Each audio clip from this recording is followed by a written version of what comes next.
sir, coming at you faster than Barry Sanders and with more obscure info than an almanac. This is Swag IQ, the daily game show where you can win big money from the comfort of your phone. I'm your host, Nathan Andrusek. Hello to all 14,000 plus of you looking to win some big bucks with us today. Before we jump in, here's how the game works. I'm going to ask you 10 multiple choice questions and you'll have 10 seconds to answer each one by tapping your choice. If you get it right, you're moving on. But if you get it wrong, you're out of the running. Make it to the end though, and you split the prize money with whoever's left. And today, we've got $1,250 on the line. That's more than a cool grand. It's cooler than cool. It's like Fonzie money, folks. That prize is paid out in the form of points called SB, the digital currency you redeem for cash and free gift cards at swagbucks.com. And hey, if nobody wins today's prize, it's okay. It's going to roll over to the next game, and then you can make the next grand prize even bigger by inviting more people to play after this game. And folks, did you want more good news? Because I've got some for you. Even if you're eliminated, you can still earn SB throughout the game by correctly answering specific questions with a star next to them. Once per game after you get a question wrong, you have the option to use your SB to immediately rejoin, giving you another shot at the grand prize. The further along in the game you are, though, the more SB it's going to take to rejoin, so please just keep that in mind. And hey, if you don't have enough SB to rejoin today, don't worry about it. No reason to cry. You can stockpile those points for the future. Just be sure to stick around until the end of the game so that you can claim all the SB that you have earned today. And folks, I've got one more very exciting piece of scheduling news starting this Sunday at 8 p.m. Eastern Time, 5 p.m. Pacific Time with our $2,500 Academy Award Spectacular. We're going to start our new schedule, moving our live games to Sunday through Thursday at 8 p.m. Eastern Time, 5 p.m. Pacific Time. There's a handy little graphic that you guys can screenshot right now so that you know when you can play. Are you guys excited? We are. And you know what? Right now, we know all of the rules. For all we know, Frank Stallone's playing with us right now. And that means there's a couple more things that you need to do. Number one, let's just swipe those comments away, shall we? Just, if they're giving you a little trouble, you just get those out of there. And now, all that's left is to pump up these Reeboks and get to question number one with all 15,000 plus of you today. All right, here we go, folks. This one is worth one bonus SB, so get ready. Here's question one. What kind of band typically plays at a college football game? Rubber band, Swedish death metal band, or marching band? You guys go to a lot of college football games. You go over to the Coliseum maybe here in Los Angeles. When you watch a college football game, you're going to see the crisp uniforms, fancy hats, and giant instruments of a marching band. 14,117 of you got that one right. We lost 108 of you to Swedish death metal band. I will admit, there was this one time. I went to a game where there was a Swedish death metal band. They played at halftime, and it was really fun, especially when my hearing returned 2 weeks later. It was great. All right, we're moving on. You guys are rejoining. You want the money. Here we go, right into question number two. Who currently hosts The Tonight Show? Jimmy Fallon, Rainbow Jimmys, or Frank Stallone? You guys watching your late night, staying up nice and late, past 11 o'clock to catch these great, hilarious moments? The sixth man to full-time host The Tonight Show is none other than Saturday Night Live alum, music impersonator extraordinaire, and serial laugher, Jimmy Fallon. Jimmy Fallon, 13,932 of you got that one right. 48 of you went with Rainbow Jimmys. That is a sprinkle. And now, live from beautiful downtown El Segundo, with the next question, it's your host, number three, worth one bonus SB. Here it is, question number three. By units, which of these artists has the most all-time album sales? Garth Brooks, Elvis Presley, or Michael Jackson? You got a little howdy, folks, a little and some woo happening right there in this question. All of these men are music icons, but one of them has outsold the other two. He is international superstar and the alter ego of Chris Gaines. It's Garth Brooks. 2,408 of you got Garth Brooks. Holy cannoli. We had over 8,000 of you go with Michael Jackson. Over 2,000, almost 3,000 people went with Elvis Presley. I don't blame you, folks, but here's the facts of it all. Garth has sold an astounding 148 million total units, a cool 12 million ahead of Elvis and almost double what Michael Jackson has sold.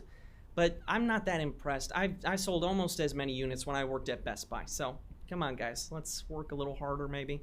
All right, we're going into question number 4. You guys are rejoining because you still want to play. You still want your chance at that $1,250.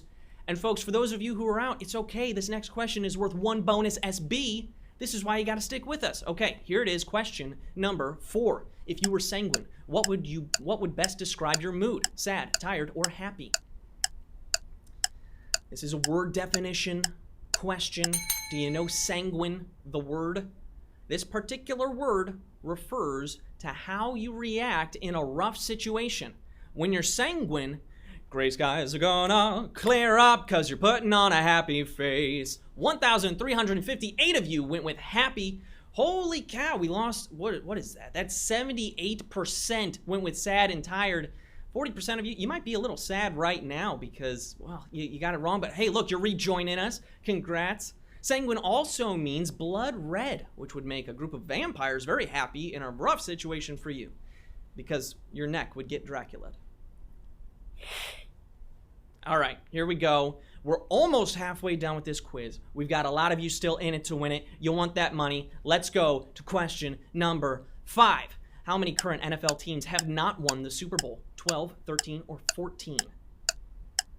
You can knock one off the list. The Green Bay Packers have won, and pretty recently, and with Rodgers coming back, I think it might be another one. This list recently included the Philadelphia Eagles, who finally got the monkey off their back this year by defeating the New England Patriots, leaving a dozen teams without Super Bowl rings. 12 is the correct answer. Only 661 of you got that one right. Holy cow. It's okay, guys. Remember, you can still rejoin us. Play for that money. For those of you wondering, the teams who don't have rings are the Bengals, the Bills, the Browns, Cardinals, Chargers, Falcons, Jaguars, Lions, Panthers, Texans, Titans, and Vikings. And hey, if you root for one of those teams, I'm here to say, just hang in there, guys, okay? Your day's gonna come. Just please do not punch just poor horse like those Philly folk did. That horse, he didn't deserve it, okay? And with that, let's just move on to question number 6, worth 2 bonus SB. Here it is, question 6. What object in Pee-wee's Playhouse did not talk? The clock, the window, or the refrigerator? These old, wonderful childhood memories. The Peabody Award-winning Pee-wee's Playhouse featured a home full of living things that would talk and interact with the host. There was Cherry the chair, Conky the robot, and Clocky the clock, but the refrigerator did not talk. 202 of you got that one right. Wow, we lost over 500 people to clock and window. Some of you, your time's up, and the rest of you, that one just shut on you, didn't it? Well, it's okay. You can still rejoin. You can still play. Of course, folks, inside the refrigerator, there was a full show's worth of talking food that would perform on command, which in the real world would look something like this. It'd get this reaction. Hey, what's in the fridge? Oh, yeah, look, we got some OJ, we got some purple stuff, and good Lord, the ham has come to life! Be gone, pork devil! The power of rice compels you! All right, so let's move on to question number 7. What would you most likely use to visit the asthenosphere? A rocket, a drill, or a submarine? That's right, folks, a little bit more vocab for you. Do you know what the asthenosphere is? Maybe you're one of my science buddies out there. If you remember your Earth science, you know that the asthenosphere is the upper layer of the Earth's mantle, and to get there, you'd need a drill.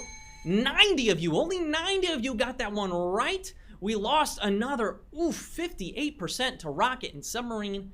Of course, maybe you guys were just thinking, if you're really smart, you just combine all 3 and travel the Earth in a rocket drill submarine.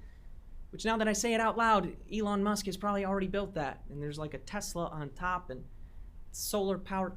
You know what? We're just going to move on. Elon, if you haven't built it, go for it. I give you my blessing. Question 8, it's worth 2 bonus SBs because we love you, because we want you to keep playing and keep earning throughout the game. Here it is, question number 8. Which of these MLB teams holds their spring training in Arizona? The New York Mets, the Detroit Tigers, or the Milwaukee Brewers? Mets and Tigers and Brewers, oh my. Mets and Tigers and Brewers, oh my. Mets and Tigers and Brewers, oh my. Spring training is here, folks, and with all the MLB teams getting tuned up for the regular season over in Arizona and also in Florida, the Mets and the Tigers are both in the Grapefruit League, but the Brewers are in Arizona. 41 of you got that one right. Only 41 of you. We lost another 54% to the Mets and the Tigers. Maybe you guys are a fan of a different league in the MLB. My personal spring training was held right here in this studio, which is hotter than Arizona. It's about 125 degrees under these lights, so please send help. All right, folks, we're here. 2 questions left. Only 2 questions to glory and money. Worth 4 bonus SB points. This is question number 9. Here it is. Aeolic, Tuscan, and Corinthian are types of what? Architecture, leather, or cuisine? Talking about stuff maybe under the Tuscan sun, right? A nice just fried tomato, sun-dried. We're talking about the Aeolic, the Tuscan, and the Corinthian orders, which are ancient styles of architecture here, folks. 28 of you got that one right. Wow, only 13 of you went with leather and cuisine. That means that 28 of you, 28 are left, and you're here, you're ready for our final question.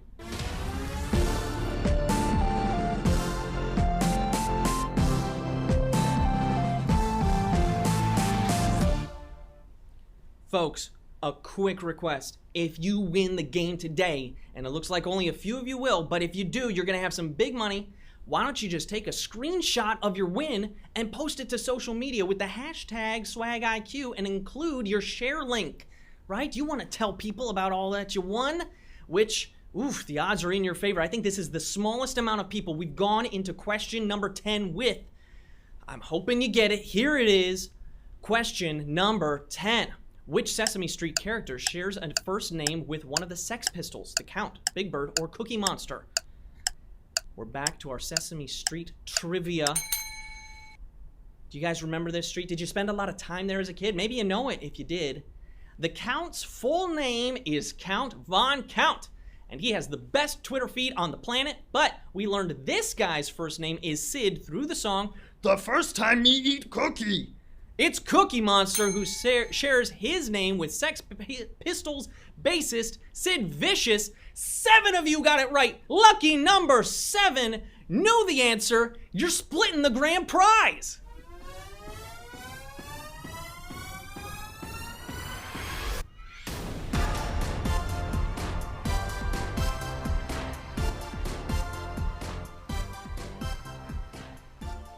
Congratulations, folks. I want to read all your names out here today. You've got 7 of them. Justine Bogg. Kayla is a winner. HDYK Josh. CHJ Rainey. Milk Like Substreet. Jenny May 2018 and Chunk 6981. Congratulations. You guys are splitting the grand prize today. You're getting your prize in the form of points called SB, which you can redeem for $178.58, folks. You can get that in PayPal cash or gift cards to Amazon, Starbucks, Target, hundreds of other places. Just tap the claim button now to get your share of the grand prize. And folks, I know it was a tough game, but if you didn't win the big one, maybe you were still earning those extra SBs along the way. Just tap the claim button so that you can bank those for later. Maybe get in on one of these giant wins. And hey, if you've enjoyed this chance at winning some big money, please just take a moment after the game to give us a 5-star rating and review on iTunes or Google Play. That way, more people can find out about SwagIQ and the prizes can grow even more. That's it for today, folks. So start getting ready for Sunday when Carolyn will be hosting a special Oscars edition of SwagIQ at 8 p.m. Eastern Time, 5 p.m. Pacific Time. We'll have more money on the line and you'll have another chance to win it all. I'm Nathan Andrusek. You've been playing SwagIQ. We'll see you next time.